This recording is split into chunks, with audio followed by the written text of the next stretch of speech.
नमो शिवाय मित्रों। आज हम आपको भगवान शंकर जी की एक बहुत ही अद्भुत कहानी सुनाने जा रहे हैं। एक बार भगवान भोलेनाथ जी पृथ्वी लोक पर भ्रमण करने गए तो उन्होंने एक युवा को देखा जो कि लगातार ईश्वर को दोष देता जा रहा था। वह अपने जीवन से बहुत निराश व दुखी था। तब भगवान शंकर बौद्ध भिक्षु का धारण करके उस युवा को असली दुख के बारे में ज्ञान देते हैं। तो चलिए इस कहानी के माध्यम से हम समझते हैं कि असली दुख होता क्या है। अगर आप यह कहानी सुन रहे हैं तो इसे कृपया पूरा सुनिए, अधूरा छोड़ने की गलती मत करिएगा, क्योंकि इस पवित्र कथा को सुनने से आपको मन चाहे फल की प्राप्ति होगी। इसलिए इस कथा को अंत तक जरूर सुनें। अगर आप शिवजी भोलेनाथ जी के सच्चे भक्त हैं तो इसका अनादर ना करें। सुख और दुख हमारे जीवन में लगातार आते ही रहते हैं। जिस प्रकार हर सिक्के के दो पहलू होते हैं, उसी प्रकार सुख और दुख भी हमारे जीवन में साथ साथ चलते हैं। हमारे जीवन में लगातार आने वाले इन सुखों और दुखों से हमें लगता है कि हमारा जीवन हजारों दुखों और हजारों समस्याओं से घिरा है। लेकिन यदि आप वास्तविक तौर पर देखें तो हम आपको अच्छी तरह से समझा पाएंगे कि हमारे जीवन में केवल एक ही दुख होता है। और दुख क्या है वो हम इस कहानी के माध्यम से आपको बताएंगे। इस कहानी के माध्यम से हम आपको उस दुख के निवारण के बारे में भी बताएंगे। दोस्तों, जिस प्रकार सिक्के के दो पहलू होते हैं, ये बात तो सभी को ही पता है। उसी प्रकार सुख और दुख भी जीवन में साथ साथ चलते हैं। आपने यह बात तो सुना ही होगा। सुख और दुख हमारे जीवन में लगातार आते रहते हैं। ऐसे लगता है कि हमारे जीवन में हजारों दुखें और समस्याएं हैं। लेकिन अगर आप वास्तविक तौर पर देखें और इस बात को अच्छी तरह से समझें तो आप ये समझ पाएंगे कि हमारे जीवन में केवल एक ही दुख होता है। और दुख क्या है वो हम इस कहानी के माध्यम से जानेंगे। और उस दुख का निवारण, उस दुख का समाधान क्या है वो भी इस कहानी के माध्यम से हम जानेंगे। इस कहानी को सुनने के लिए अंत तक जरूर बने रहिएगा। एक समय की बात है, एक गांव में एक व्यक्ति रहता था। उसका नाम सोनू था। वह बड़ा ही आलसी था और अपने जीवन से बहुत निराश था।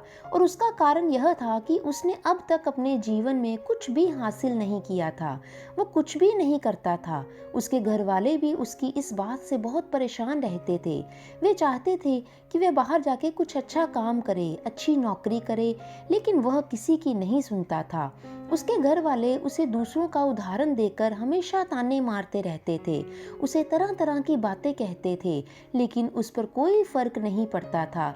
जबकि उसके सारे मित्र कामयाब हो चुके थे, कोई व्यापार कर रहा था, कोई अच्छी नौकरी कर रहा था, परंतु उसके साथ के लोग आगे बढ़ गए थे। वो अभी तक भी अपने उसी स्थान पर था।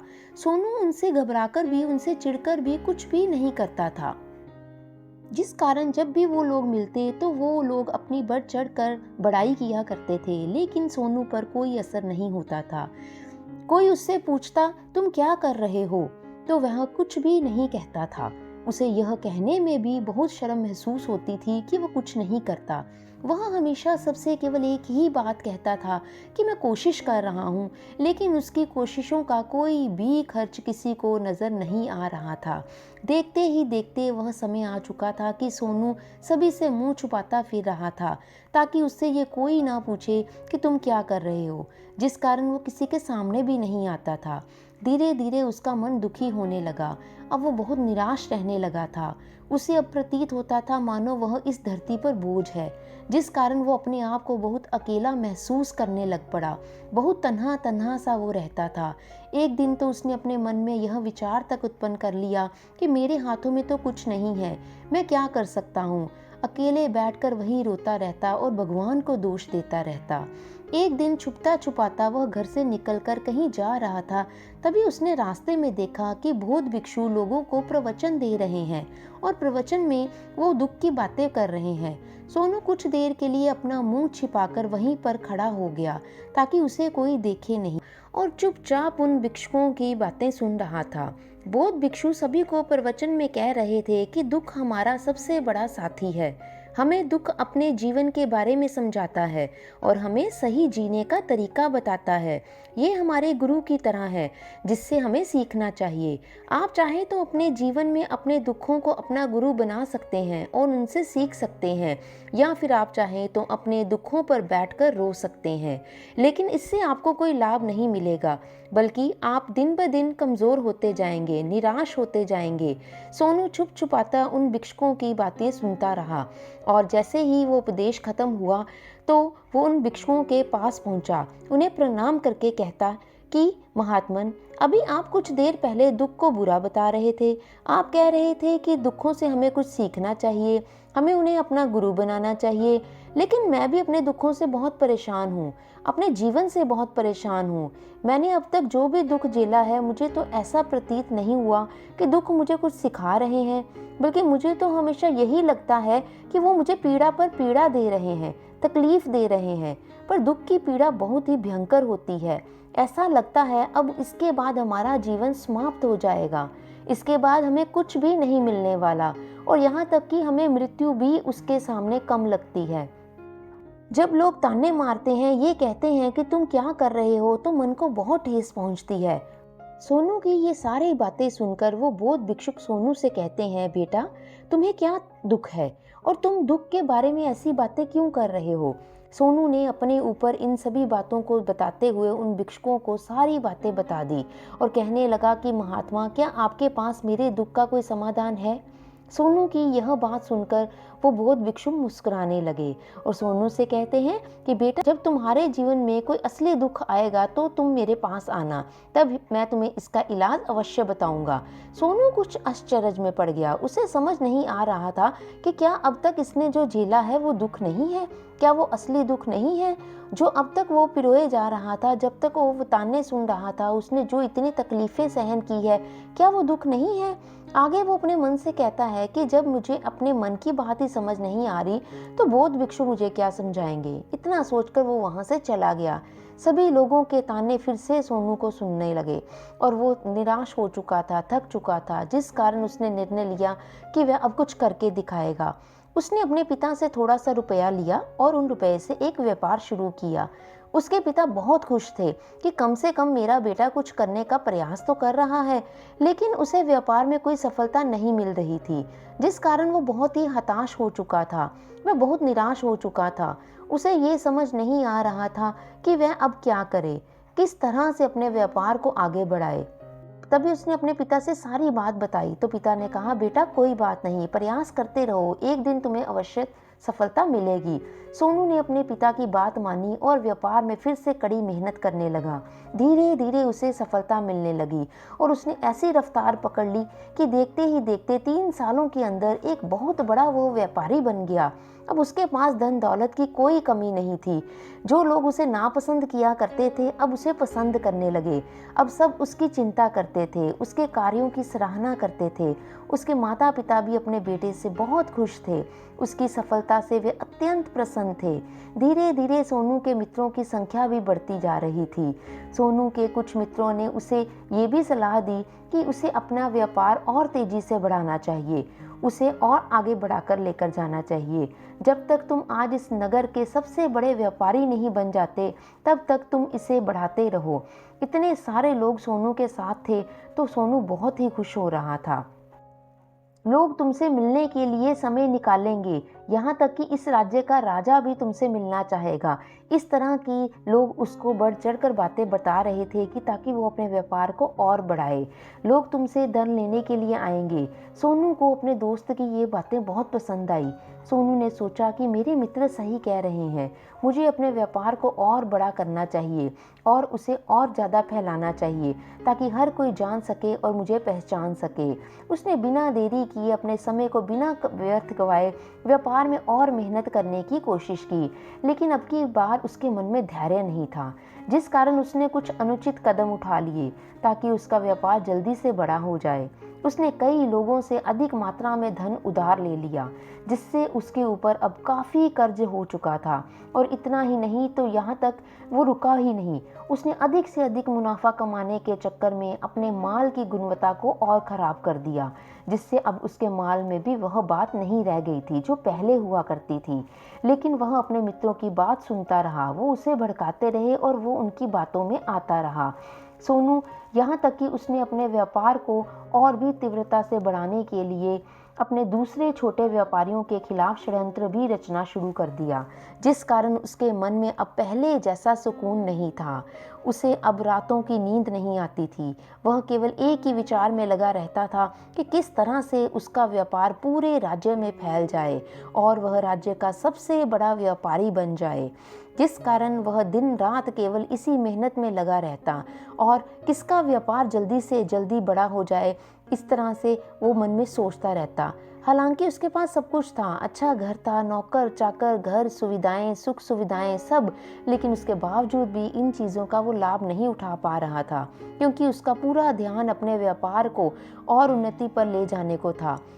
एक दिन सोनू अपने रथ पर बैठकर एक मार्ग से होकर गुजर रहा था। तभी रास्ते में उन्हें गुरुवर का आश्रम दिखाई दिया। यह देखकर वह उन भिक्षुकों के पास गया और बौद्ध भिक्षु से कहने लगा कि महात्मा, आपने कहा था कि जब मेरे जीवन में कोई असली दुख आएगा तब मैं आपके पास आऊं। इस कारण मैं यहाँ पर आया हूँ। आज मैं बहुत दुखी हूँ। मैं रातों को सो नहीं पा रहा। मेरे पास सब कुछ है, परंतु मैं उसका लुत्फ नहीं उठा पा रहा। ये सारी बातें एक एक करके उसने उन बौद्ध भिक्षुकों को बताई। बौद्ध भिक्षु सोनू से कहते हैं, सोनू बेटा, जब तुम पहली बार हमारे पास आए थे तब भी तुम दुखी थे, लेकिन तब तुमने अपने दुख से क्या सीखा था? इसके जवाब में सोनू उन बौद्ध भिक्षुओं से कहता है कि महात्मा, जब मैं अपने जीवन में कुछ नहीं कर पा रहा था तब मैंने अपने दुखों से यही सीखा था कि केवल सोचने मात्र से कुछ नहीं होगा, उसके लिए हमें कुछ करना भी पड़ेगा। और केवल कोई कर्म करना ही हमें सफल नहीं बनाता, बल्कि उस कर्म को उसके अंजाम तक पहुंचाना हमें सफल बनाता है। फिर चाहे रास्ता कैसा भी हो, परिस्थितियां कैसी भी क्यों ना हो, फिर चाहे कितनी ही बाधाएं क्यों ना आए, और चाहे जैसा भी हो, आप उसको करने लगें। और आपके जीवन में अब कुछ नहीं बचा, पर आप कर भी क्या सकते हो? तब भी हौसला बनाए रखें, उम्मीद ना छोड़ें और अपने कार्य पर डटे रहें। ये सोचकर कि जब तक मैं अपने कार्यों को सफल नहीं कर लेता, जब तक मैं अपने लक्ष्य तक नहीं पहुंच जाता, तब तक इस कार्य को करता रहूंगा। मैं इस कार्य में अवश्य सफल होकर ही रहूंगा, जबकि बाकी लोग केवल सफल लोगों को ही महत्व देते हैं, उनके कर्मों को नहीं। सोनू की ये सारी बातें सुनकर वह बौद्ध भिक्षु मुस्कुराने लगे और सोनू से कहते हैं, बेटा, जब तुम्हारे जीवन में असली दुख है तब तुम मेरे पास आना, मैं तुम्हारी समस्या का समाधान अवश्य करूंगा। इतना कहकर वह बौद्ध भिक्षु वहां से उठकर चले गए। सोनू एक बार फिर से उनकी ये बातें सुनकर आश्चर्यचकित रह गया। उसे अब फिर समझ नहीं आ रहा था कि क्या उसने जो अब दुख देखा है, उससे जो तकलीफें अब तक सही हैं, क्या वह असली दुख नहीं है? उसके मन में अब एक सवाल उत्पन्न हो रहा था, असली दुख क्या है और इसकी पहचान क्या है, और मुझे कैसे पता चलेगा कि इस समय में असली दुख में हूँ? लेकिन वो अब तक जब तक सोच ही रहा था, तब वो बौद्ध भिक्षु सोनू के पास एक बहुत बड़ा घड़ा लेकर पहुंच जाते हैं। उस घड़े के अंदर सोने के सिक्के थे। उस घड़े को उसे देते हुए बौद्ध भिक्षु सोनू से कहते हैं, बेटा, तुम इसे उस पेड़ के नीचे दबा दो, क्योंकि ये मेरे किसी काम का नहीं है। जब मुझे इसकी जरूरत पड़ेगी तब मैं इसको खोद कर निकाल लूंगा, लेकिन अभी के लिए इसे वहां पर मिट्टी के नीचे दबा दो। सोनू ने उस बौद्ध भिक्षु की बात मान ली और वो खड़ा होकर पेड़ के नीचे जाकर उसे मिट्टी में दबाने लगा। इतना कहकर वो गुरुवर को प्रणाम करता हुआ वहां से वापस अपने घर लौट जाता है। धीरे धीरे समय बीतता गया।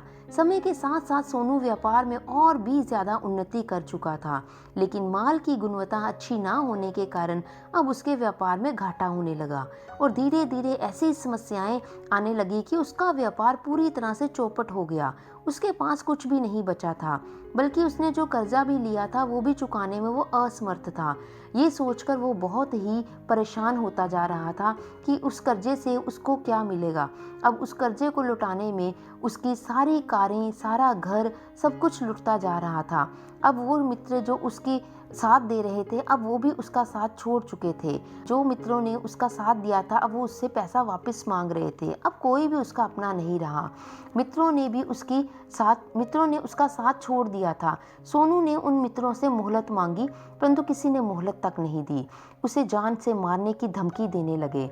अपने मित्रों के मुंह से सुनकर सोनू बहुत ही आश्चर्यचकित रह गया। वह जो कुछ सोच रहा था, सब कुछ उल्टा पड़ गया।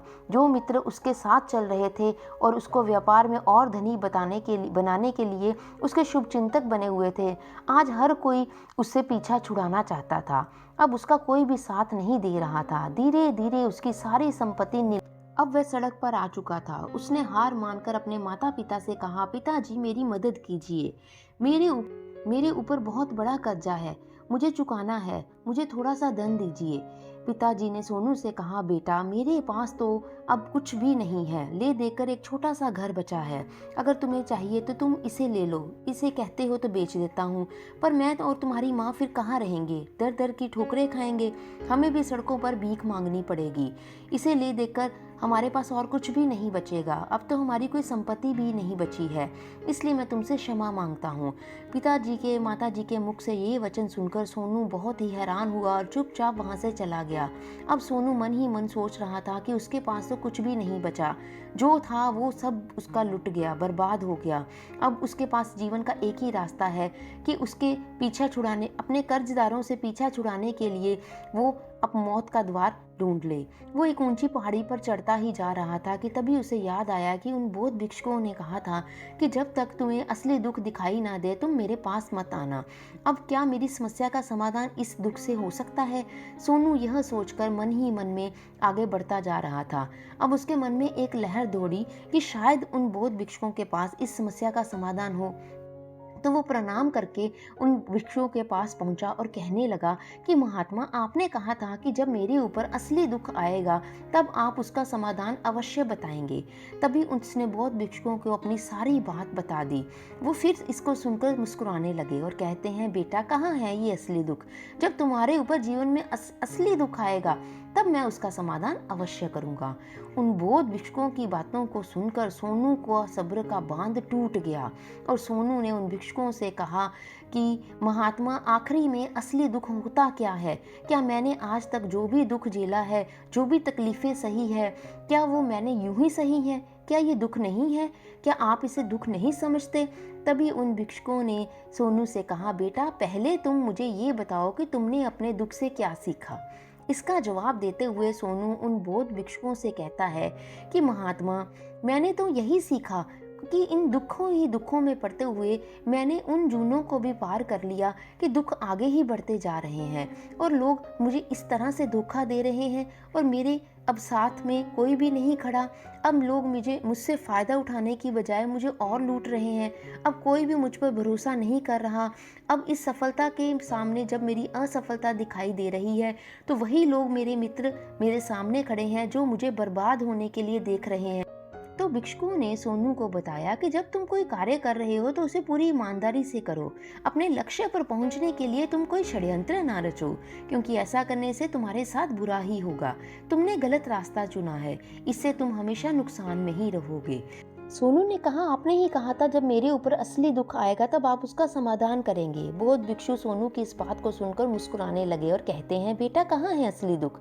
अभी भी तुम्हारे जीवन में असली दुख आया ही नहीं, तो इसका समाधान मैं कैसे करूं? उन बौद्ध भिक्षुओं की बात सुनकर सोनू बहुत ही तिलमिला उठा। उसके सब्र का बांध टूट गया। सोनू ने उन भिक्षुओं से कहा कि अभी भी जो मैंने जीवन में दुख सहे हैं, क्या आपके लिए वो असली दुख नहीं है? मुझे तो इन दुखों ने इतना झेला, मैं तो इन दुखों से इतना परेशान हो गया हूँ और आप कह रहे हैं ये असली दुख नहीं है। तो भिक्षु सोनू से कहते हैं, बेटा तुम मुझे ये बताओ कि तुमने अपने दुख से सीखा क्या? इसका जवाब देते हुए सोनू उन बौद्ध भिक्षुओं से कहने लगा कि महात्मा, मैंने तो यही देखा कि जो लोग तुम्हारी तरक्की में तुम्हारा पीछा करते हैं, तुम्हारे साथ जुड़ते हैं, वे लोग तुम्हें अवश्य धोखा देंगे, क्योंकि ऐसे लोग बुरे समय पर तुम्हारा साथ नहीं देंगे, बल्कि तुम्हारा फायदा उठाने का ही प्रयास करेंगे। इसलिए ऐसे लोगों पर भरोसा ना करें, बल्कि जो लोग तुम्हारी असफलता के समय पर, तुम्हारे बुरे समय पर तुम्हारे साथ खड़े हैं, वह तुम्हारे असली मित्र हैं और वही तुम्हारे साथ रहते हैं। और ऐसे लोग तुम्हें बहुत कम मिलते हैं। सोनू ने जो घड़ा जहाँ पर दबाया था, तो उन्होंने वो घड़ा वहां से निकाल कर सोनू के हाथ में थमाते हुए उन बौद्ध भिक्षुओं ने कहा, लो शिष्य, जब तुम्हारे जीवन में असली दुख आएंगे तब तुम मेरे पास आना, मैं इसका समाधान अवश्य करूंगा। सोनू अब भी बड़े ही अचरज में पड़ा था। उसे समझ नहीं आ रहा था कि आखिर में ये असली दुख क्या है ये असली दुख। उसने अपने हाथों में उन सभी सोने के सिक्कों को देखा। ये देखकर उसके मन ही मन में ये आया कि चलो अब तो थोड़ी सी राहत अवश्य हो जाएगी, मैं अपने मित्र का कर्ज लौटा सकता हूँ और एक नया व्यापार फिर से आरंभ कर सकता हूँ। जिस कारण उसने उन बौद्ध भिक्षुकों को प्रणाम किया, उनका धन्यवाद किया और वहाँ से चला गया। सोनू ने उन सोने के सिक्कों से सभी का कर्जा लौटा दिया और अपने लिए एक बार फिर से एक नया व्यापार शुरू किया। व्यापार छोटा था, लेकिन अब की बार सोनू बहुत खुश था। उसने पूरी ईमानदारी और मेहनत और लगन के साथ अपने व्यापार पर काम किया और देखते ही देखते एक बार फिर से वह एक बहुत बड़ा व्यापारी बन गया। लेकिन अब की बार वो बहुत खुश था, क्योंकि इस बार उसने कोई लालच नहीं किया था, ना ही किसी से उसने कोई कर्जा लिया था। लेकिन जैसे जैसे आप धनी होते हैं, वैसे वैसे आप अमीर बनते जाते हैं, आपके मन में एक डर और उत्पन्न होने लगता है अपनी दौलत को खो देने का। तो आप ऐसे लोगों को दान पुण्य करना शुरू कर देते हैं, जिससे कि लोगों की मदद करते हैं, ताकि आपके जीवन में कभी कोई दुख ना आए। लेकिन यह जीवन सुख दुख का संगम है, जिस कारण हमें इन दुखों से होकर ही गुजरना पड़ता है। इसी वजह से सोनू ने अपने जीवन में एक और दुख को उत्पन्न कर लिया। अब की बार उसके माता पिता की मृत्यु हो चुकी थी। सोनू अपने माता पिता से बहुत प्रेम करता था, जिस कारण उसके मन को बहुत ही गहरा आघात पहुंचा। जब आखिरी बार वह उन्हें देख रहा था, तो उसके मन में हजारों सवाल उत्पन्न होने लगे और वह अपने जब घर लौटा, तो घर लौटकर उसने देखा कि जिस संपत्ति के लिए वह हमेशा ही लड़ते झगड़ते रहते थे, आज उसकी देखभाल के लिए कोई नहीं था। उसके माता पिता ने जो भी मेहनत की, जो भी अपने जीवन में इकट्ठा किया, वह सब यहीं पर ही रह गया। लेकिन अब सब कुछ खत्म हो चुका था। अब सोनू का मन बहुत ही बेचैन हो रहा था। उसके मन में हजारों सवाल उत्पन्न हो रहे थे और वह अपने आप को बहुत ही अकेला महसूस कर रहा था। उसे बहुत खालीपन लग रहा था। उसने इधर उधर देखा, लेकिन उसे कुछ समझ नहीं आया। तभी उसे उन बौद्ध भिक्षुओं की बात याद आई। फिर तुरंत ही वो भागा उन बौद्ध भिक्षुओं के पास और उसे देखते ही उन बौद्ध भिक्षुओं ने सोनू से सवाल किया और कहा, क्या बात है बेटा, क्या कोई फिर से दुख आ गया है? तभी सोनू ने कहा, नहीं गुरुदेव, अब तो सब ठीक है, लेकिन आज मेरे माता पिता की मृत्यु हो गई और मैं बहुत ही अकेला महसूस कर रहा हूँ। मैं बहुत दुखी हूँ, मुझे दुख सताए जा रहा है, जैसे कुछ खालीपन, कुछ अकेलापन। तभी वह बौद्ध भिक्षु सोनू से कहते हैं, बेटा, इसमें दुखी होने वाली क्या बात है? ये तो जीवन है, एक दिन तो सभी को ही जाना है। यहाँ पर कोई भी रहने नहीं आया है और ना ही कोई रहेगा। हम सबकी एक ना एक दिन मृत्यु हो ही जानी है और मृत्यु कब आएगी ये किसी को भी पता नहीं है। हो सकता है कि तुम्हारी मृत्यु कल ही हो जाए, या फिर आज, और या फिर अभी। ये सुनकर सोनू आश्चर्यचकित रह गया। उसने उन बौद्ध भिक्षु से कहा, महाराज, आप ये क्या कह रहे हैं? मैं तो अभी जवान हूँ और मुझे तो अभी पूरी उम्र जीना है। मैं तो जीना चाहता हूँ, कुछ करना चाहता हूँ, और आप कह रहे हैं जो कभी भी मुझे मृत्यु हो सकती है। इस पर बौद्ध भिक्षु सोनू से कहते हैं, बंदे, इस भ्रम में मत रहना कि मृत्यु के बूढ़े व्यक्ति को ही आती है। बूढ़ों के सामने तो बच्चे और जवान भी मर जाते हैं। मृत्यु कभी किसी की उम्र देखकर नहीं आती और ना ही किसी को बताकर आती है। उन बौद्ध भिक्षु के मुख से ये सारी बातें सुनकर सोनू और भी ज्यादा बेचैन हो गया और वो चुपचाप वहां से चला गया। उसके मन का वो खालीपन अब भी वैसे का वैसे ही था। वह अपने आप को बहुत ही अकेला महसूस कर रहा था। उसके बाद से उसका मन व्यापार में भी नहीं लगा। भी कोई कार्य करता तो उसके मन में ढेर सारे प्रश्न उठने लगते। वो क्या कर रहा है, क्यों कर रहा था और उसने इस कार्य को क्यों किया। उसके मन में अब एक और प्रश्न उत्पन्न होने लगा था। क्या हम यहाँ पर केवल इसलिए आते हैं कि इस जीवन को भोगें और एक दिन मृत्यु को प्राप्त हो जाएं? वह ये समझ नहीं पा रहा था कि जीवन का असली मतलब क्या है। उसने कई विद्वानों से पूछा, अपनी तरफ से मुमकिन हो सकता था खोजबीन भी की, लेकिन कोई भी जवाब सोनू को नहीं मिला। और जब उसे कोई जवाब नहीं मिला तो उसका दुख और भी बढ़ गया, जिस कारण उसके मन की बेचैनी और भी बढ़ चुकी थी और उसे ये समझ नहीं आ रहा था कि वह क्या करे, कहाँ जाए, किससे पूछे। तभी उसे फिर से उन बौद्ध भिक्षु की याद आई। वे एक बार फिर से उन बौद्ध भिक्षुओं के पास पहुंचा और उसने अपने मन की सारी बातें उन गुरुओं को बता दी। तभी वो बौद्ध भिक्षु मुस्कुराने लगे और सोनू से कहते हैं, बेटा, आज पहली बार तुम्हारे जीवन में असली दुख उत्पन्न हुआ है। यही वो कारण है जिसे हम दुख कहते हैं, कि हम क्या कर रहे हैं, हम कौन हैं, क्या है, क्यों है, हम इस दुनिया में क्यों आए हैं। तो सोनू ने कहा, हे महात्मा, मेरी इस बात का समाधान कीजिए, मेरे दुख का निवारण कीजिए। तभी उस बौद्ध भिक्षु ने सोनू से कहा, हम सब क्रोध, लालच, लोभ जैसी कई वासनाएं अपने अंदर घर करके बैठ जाते हैं, जिस कारण हम अपने जीवन को टुकड़ों में जीते हैं और हमारी चेतना कभी भी एक नहीं हो पाती। हम कभी एक जगह सोच ही नहीं पाते, समझ नहीं पाते और हमारी ऊर्जा शक्ति भी पूरी तरह से छिन्न भिन्न हो जाती है। और आज कल के कारण हमारे पास इतना समय भी नहीं है कि हम कल को निकाल पाएं और एक पल के लिए अपने आप को आज जी पाएं। वास्तविकता में हर कोई यहाँ पर अपने जीवन को केवल दुख दुख कहकर ही चिल्लाता रहता है। उसका समाधान निकालने का डर मुमकिन प्रयास करता रहता है। हम दुख समझते हैं, वो तो दुख है ही नहीं, और इसका समाधान कहाँ से मिलेगा। ये तो परिस्थितियां हैं जिसके कारण हम अपने आप को दुखी समझते हैं, अपने को तकलीफ देते हैं। जैसे हम एक परिस्थिति से निकलते हैं तो हम किसी दूसरी परिस्थिति में फंस कर रह जाते हैं। जिस प्रकार हम पहली परिस्थिति का सामना करते हैं और समस्या का हल निकालते हैं, फिर जब दूसरी उत्पन्न हो जाती है तो हम उन परिस्थितियों का हल ना निकाल पाने से हम परेशान हो जाते हैं। जब कोई रास्ता नहीं बचता तब हमारे पास सिर्फ एक ही रास्ता नजर आता है और वह है मृत्यु। लेकिन इसका कोई समाधान नहीं, जिसका कोई रास्ता नहीं। इसलिए सचमुच में अगर आप अपनी समस्याओं का समाधान चाहते हैं तो अपने आप को इकट्ठा करना सीखें, अपनी ऊर्जा को इस संसार में वापस लाइए, अपने आप को जानो, बिखरने मत दो।